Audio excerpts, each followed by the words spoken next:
تیپی مۆسیقای مەولەوی چ کۆن چ تازە لەگەڵ ناڕەحەتی و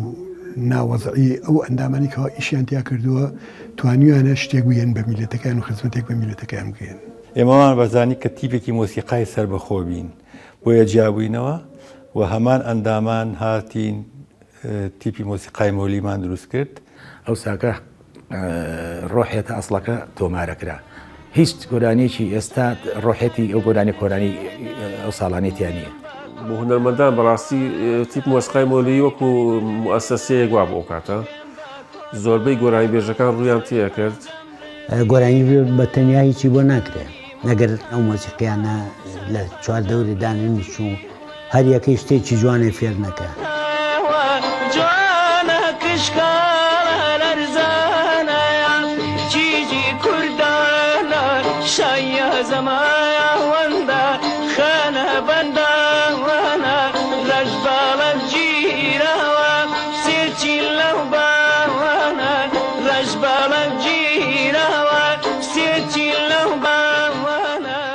ئێمە پێشە باس نابزرین تیپی مۆسیقای مەولەوی بکەین ئەبێ بزانین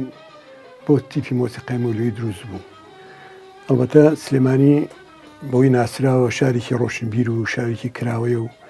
شارێکە حەزی لە هونەر و ئەدەب و ئەم شتانەیە. زەوقی ئەم خەڵکە ئەوە بووەکەوە لە ماڵان دانیشتن تەبنیان کردووە تەنانەت وا کۆبوونەتەوەنە بە شەوق بوون و بە زەوق بوون لە دوکانێک مەیفرۆش بووە لەسەر سەرەتای جادەی سابونکەران مەسیحی بووە لەوێ دانیشتن کۆبوونیان کردەوە باسی هونەریان کردو و تەنانەت زۆر جار لەوێش تەمرینیان کردو و مۆسیقیان لیا و شتیوان کردووە تا ساڵی 1955 تقریبا کە کۆمەڵی هونەر جوانەکانی ئەو سەردەمە دروست سەکرێ ئەمە ژۆک و تیپێکی مۆسیقا چنە ناو ئەو کۆمەڵەوە ئەڵێن گوایە لەو چوونە ژوورەوە لەگەڵیانە بە ناوی تیپی مۆسیقای مەولەوی ڕۆشتون بەڵام بە هەرحاڵ من ئەوەی کە بیرمە ساڵی 1955 کە یەکەم ئاهەنگیان کرد لێرە لە شانۆگەری ئەمریکای بەگم و مەموزین ئەوانە لەو ساڵانە بووکەکرا بە ناوی تیپی مۆسیقای مەولەوی هاتە بە جوچکەمان کە تەقدیمیانە کرد. ئەم تیپەکەواتە زیاتر ئەرجەح ئەوەیە کەەوە ساڵی 1955 دروست بووە و لە چەندین مناسباتی ترە بەشداری کردووە هەیئەی دامەزرێنەرەکان بریتی بوون لە خالێخۆش و قادر دیلانە وەختە ولیام یوحەنا نەجاتی عەبدە حاتم سعید بەهجەت سعید کابان دکتۆر ئومێد زۆری تر لەو هونەرمەندانەکەەوە بەشداری بوونتیانە توانیانکەوە ئەو تیپە بە ناوی تیپی مۆسیقای مەولەوی دروستکە تیپێک بوو لە توانایکی متەواضعە کەمانەکەی یا کرانێتەکەی قارددەیان دیار بوو توانێت بەسەر ئامێرەکانی کە ئەشکا ئەتر سیستەمی دەنگی ئەو سەردەمە باش هەموو شتەکانی ناگانی گوێچکەمان زیاتر گوێچکەمان بۆ سەر مەسرحەکە چووکە گوێمان لە پل و پەنجێ ئەو ژەنیارانە بێکەوە چی ئەڵێن یا و گۆرانی بێژان تەنها یەک میکرۆفۆندانرا میکرۆفۆنەکەی ژێبردەمی و گۆرانی بێژەدانرا یعنی تەکنیک زەعیف بوو زۆر ئەو سەردەمانە تەنانەت سپیکەرەکان سپیکەری بوو قێ بوو ئەو قانیکەوە لە منارەکانە بەسراون و گەورەدانراون بەوانە هەندێک بەرهەمی جوانیان تەقدیم کرد هەندێکیان لە سێمایی تەقدیم کرد هەندێکیان لە مناسباتی ترە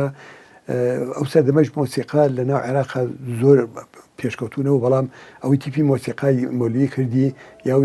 جوڵانی هونەری کە هەبوو لە سێمانیا شکی زۆر بەرچاو بوو لە چاو شارەکانی ترە جێگەی ڕێز و تەقدیرە هەر ئەویش درگاکردنەوەی بوو بۆ ئێمەکەوە ئێمە لە دوای ئەوان توانین بەردەوام بین تاکو ئێستا. بەم شێوەدا بەردەوام بوو و چالاکی خۆیان کرد تا ساڵی 1962 ساڵی 1962 قاردەدیار بەڕەحمەت بێ بۆ خوێندن چووە بۆ دەرەوەی وڵات بۆ چیک ئەمانیشمانەوە وەکو بڵێ بێباوک و بێدایکمانەوە تیپی مۆسیقای مەولەوی کۆن کە پێش ئێمە هەبوون و نەمان گرنگیەکی زۆری بۆ هونەری کوردی بەگشتی نەکرد بۆ ئێمە گەنج لەو کاتەیە زۆر پێی معجیب بووین بە تیپی مۆسیقای مەولەوی و بە هونەرمەند خوا لێ خۆش بوو قادر دیلان هەم بە جۆری کارکردنیان هەم بە جۆری تەکنیک و عەزفیان دەورێکی گەوریان بینی بۆ ئێمە بۆ هەر بە خۆشەویستی تیپی مۆسیقای مەولەوی کۆنەوە و خۆشەویستیشمان بۆ مەولەوی شاعیر تیپی مۆسیقاکەمان ناونا تیپی مۆسیقای مەولەوی لە ساڵی 1970 دامەزرا بەردەوامیەک بوو لە تیپی مۆسیقای کۆمەڵی هونەر و وێژەی کوردی کە ئێستا پێڵن کۆمەڵی هونەرە جوانەکان ئێمە هەمانتی بووین لەبەر هەندێک هۆکاری هونەری لە کۆمەڵ جیاوین و چکە وەختە کۆمەڵ هونەر بوو بە هەموو بەشەکانیەوە مۆسیقا گۆرانی نواندن تەشکیلی بە هەموویەوە لەگەڵ وێژە بە هەموو بەشەکانیەوە کۆمەڵی هونەری مێژە دروست بوو لەگەڵای تیپی مۆسیقا دروست بوو هونەرمەند نامدار قەرداغی کە نزیکەوە زۆر تعارفمان هەبوو لەگەڵیا ئەمان ناسی سەرپەرشتیاریەوەی کرد لە شەوکە ڕەشید لێ بوو چەند کەسی کەی لێ بوو بەڵام ئەوە تەجروبەیەک بوو کە ئێمەش ئەو تەجروبەمان دی ئیشی هاوتەریب لەگەڵ گروپی شانۆیی و لەگەڵ گروپی شەوەکاری و لەگەڵ مۆسیقا هەمووی لە یەک جێگا ئیشکا نەختێ زەحمەتە چونکە تایبەتمەندەتی ئەم کارە هونەریە لە هەموو جێگا هەیە بیریان لەوە کردەوەکەوە تیپێکی تازە دروستکەن وتیان بە هەر تیپی مۆسیقای مەولی کۆن زیندووکەینەوە بۆ ناوەوە بۆ ناوە دروستیان کردکەوە بەردەوامیکی هەیە تاکو ئێستش ئێمەوان بەزانی کە تیپێکی مۆسیقای سەربەخۆ بین بۆیە جیابووینەوە و هەمان ئەندامان هاتین تیپی مۆسیقای مەولیمان دروست کرد داوامان کرد کە مۆڵەتمان بەنێ بۆ تیپەکە کە بەر ڕسمیش پێێننی وتیان ئەبێ ئەکادمیتان هەبێ لە تیپەکە ئێمەش سێ پیاوی معقولی هونەرمەندی لە هونەرمەندە کۆنەکانی زووی کە لە تیپی مۆلوی شابوون ئەوانمان هێنا و دیارە بۆ ئەوان بەوەی وەک ئەکادمی بوون وەکو کاک مستەفا عەبدوڕەحمان لەگەڵ عەبدوڕەحمان قەدری وەکو مامۆستا ویلیام یوحەنا ئەوان هاتن وەکو ئەکادمیەک لەگەڵمانە بەشداریان کرد کە تاکو مۆڵەتەکەمان بەنێ 77 داومان کرد بەڵام لە 78 بە ڕسمی وەرمانگرت گۆرانی بێژمان لەگەڵا بوو ئازوی ترمان لەگەڵا بوو لەوانە هونەرمەندی خوالی خۆش بوو حەمەی نێرگس و ئەحمەد شوشەچی دارە هەورامانی دارە محەممەد عوسمان جەمال ئیبراهیم جەمال حەسەن لەگەڵ مەحموود محەممەد سەعید شەماڵ محەممەد سەلاح مەجی لە سەرەتایە لەمانە پێک هاتبووین و دوایی زیاتر پەرێسەن بەس بێ و بەس بێ چۆدایای بەس دڵنیام کایە بەس بێ بەس بێ چۆگویڵ بەس دڵنیام چی گۆرانی تۆمار کردبێ هەمووی مامۆستا نامدار یاددادی کردووە ئەو گۆرانیان کەموو تۆمە تەقریبە خۆی تا 22 گۆرانی ئەچێ ئەوەی کە بۆم کرابێ فقط یەک دووسێ گۆرانیە کە مامۆستا بۆی نەکردوم ئەویش هەر دەست و پەنجەی ئەوی تیا بووە ینی لەگەڵەوەیە کە پێشتر لەگەڵ من خۆم تەمرینم کردووە لەگەڵ دوایەوە کە ئەو ڕۆشتۆتە ئەوروپا من لەگەڵ تیپا دانیشتوم و هەر ئەوان بۆیان تۆمار کردوم گۆرانی گوڵم بەڕاستی مامۆستا نامدار جوانکاریەکی جوانی تیا کرد و ئاوازەکە و پێشێکی و مۆسیقایەکی زۆر جوانی بۆ دانا ئەوە بوو کە خەڵک لێ رازی بوو ڕاستی گوڵم یارامی دێڵێم گوڵم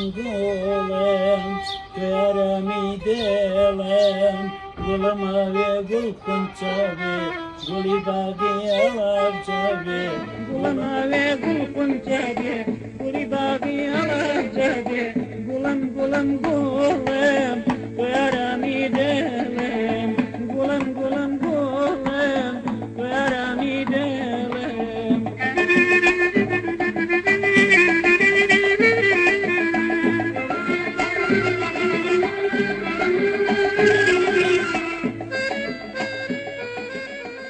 کاتی تیپی مۆسیقای مەولیماندانا شوێنەوە بچینە ناوی دوایی توانیمان لە قەسرەکەی تۆفی قەزاز لە هەورەبانەکەی تۆفی قەزاز لەوێ دوو ژووری بچووک تەنیشت یەک بوون هەر هەورەبان بوون لە ڕاستیا زۆر بچوو بوون هەر دوو بە سێ و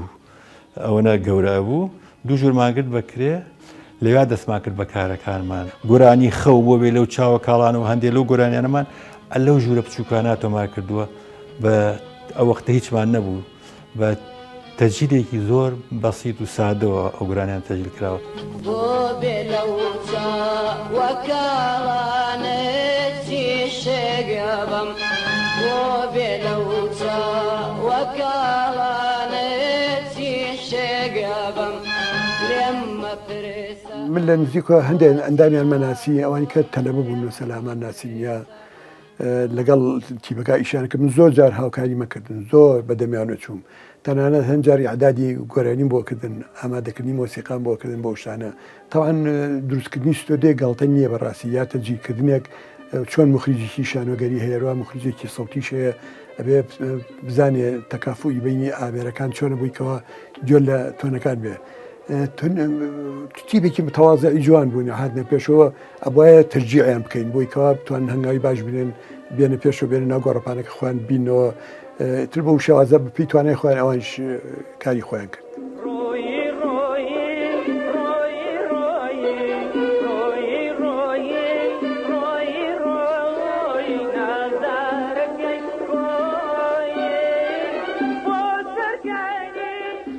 سەرەتای چوونم بۆ تیپی مۆسیقای مەولەوی ساڵی 1970 بوو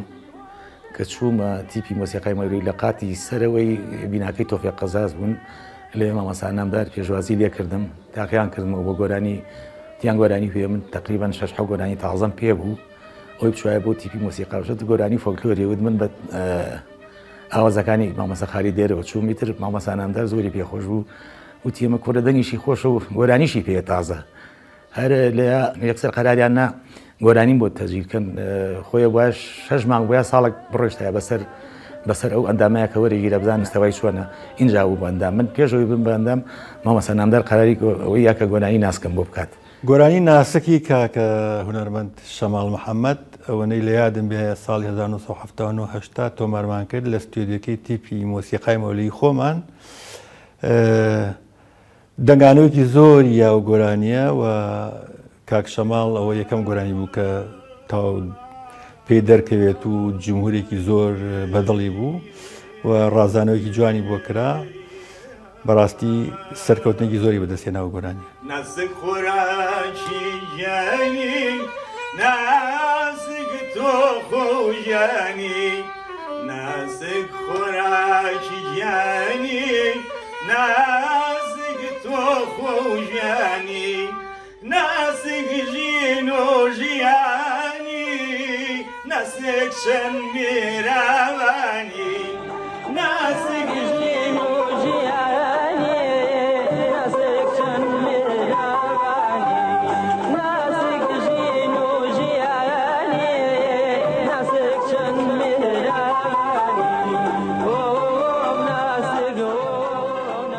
کاتێ هونەرمەندی گەورە ناسی ڕەزازی ڕێکەوتە کوردستانی خۆمان باشوور وەزانیمان ئێمەکە ئەوە تا لە بیارەیە چین و میوانداری تیپی مۆسیقای مەولەوی بەڕسپی وەرمانگرت و ئێمەش لێرە چەندەها ئاهەنگمان بۆ گێڕا و چەندەها کاری جوانمان بۆ کردووە لە ستۆدیۆی زانکۆ شریتێکمان بۆ تۆمار کرد بیرمان لەوە کردەوە دوو هەمجار کە گەڕایەوە بۆ کارێکی سیاسی سرود و گۆرانی نەتەوەیی بۆ تۆمار نەکەین بە دزیەوە و ئێمە بڵاویکەین و دوایی بڵێن ئەمە لە ئێران تۆمار کراوە کاتێک کە ناسر ئەگەڕێتەوە من هاتم تیپی مۆسیقای مناڵانم هەبوو چەند کەسێکی باشم لێ هەڵبژاردن کە زۆر سیقەم بە خۆیان و کەسوکاریانە هەبوو و چەند ئەندامێکی تیپی مۆسیقا کە لە سەداسەد بڕوان پێیان بوو ژوورێکمان ڕازانەوە بە بەتانی فەتاح پاشا بوو وەختە هەموویمان گرت و ئێمە لە مەولەی خۆمان ستودیۆیەکی خراپمان نەبوو ستودیۆکمان هەبوو تەجیلی باشی تیا بوو بەڵام نەمانوێرا لێ تۆماری بکەین هاتین بە تەجیلێکی گرۆندی بوو وابزانم هی هەمەی ئاسنگەر خوا لێ خۆش بوو هەمەی ئاسنگەر بوو بە میکرۆفۆنێکەوە کە باش ئیشی نەکرد هاتین ئەم سرودانەمان تۆمار کرد سرودەکان وەکو ئەی شەهیدان و ڕووکات و سەرگەردانم دایە ماڵ ئاوا من پێشمەرگەی کوردستانم بەدزیەوە هاتین تۆمارمان کرد ئەوانی تیا بەشدار بوون کۆمەڵێک لە مناڵانی بێخود بوون و کۆمەڵێک لە تیپی مۆسیقای مەولەوی بوون تا شەهید خوێنینە ڕێژێ تا شەهید خوێنینە ڕێژێ تاکو گەلتاڵینە چێژێ هەرکەی کوردستانم ئامادە دەرکەی مەیدانم هەسەن چاوەڕی منێن هەرکان بستێنم خەممە خۆدایە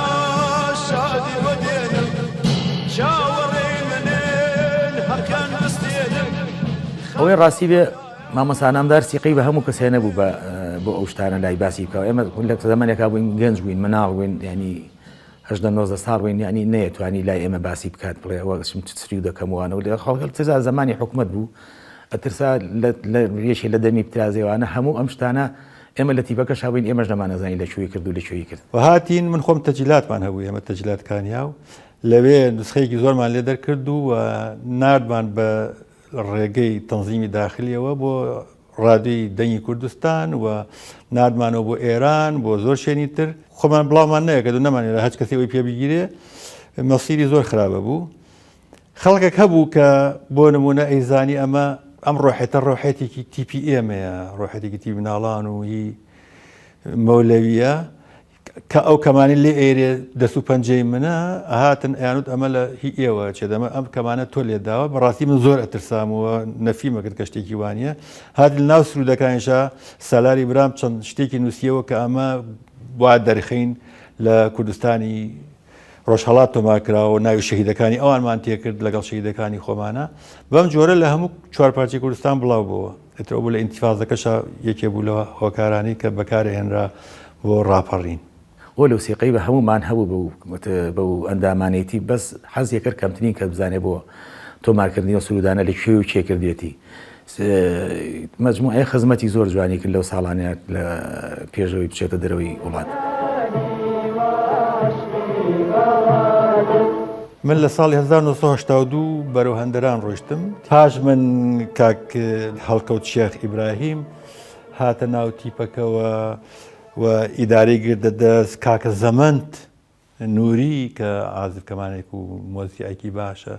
ئەوی سەرپەرشتی تیپی کرد ماوەیەکی زۆر حەزم کرد بچمە گروپێکی مۆسیقاوە تیپێکی مۆسیقاوە لەو تیپە گەورانەی شاری سلێمانی تیپی مۆسیقای مەولەویم اختیار کرد دوای فترێک من سەرۆکی بووم تا 2010 ئەلۆ فترە زەمەنیە بەڕاستی چەندین بۆی گروپ و چەندین گروپمان دروست کرد چەندی کاری چالاکیمان ئەنجامدا بۆ هونەرمەندان تەنانەت بۆ ئاوازێکی شمدانا بۆ کاک ئیبراهیم خەیات بۆ هونەرمەندان بەڕاستی تیپ مۆسیقای مەولەوی وەکو موەسسەسەیەک وا بۆ ئەو کاتە زۆربەی گۆرانی بێژەکان ڕوویان تێ کرد ینی شەر نەبوو با بڵێ هەر ئەندامی تیپ مۆسیقای مەولەوی بێت ینی زۆر هونەرمەندانی تریش با بڵێ هاوکاریمان کردن تەنانەت گروپەکان ئێمە هاوکاری گروپی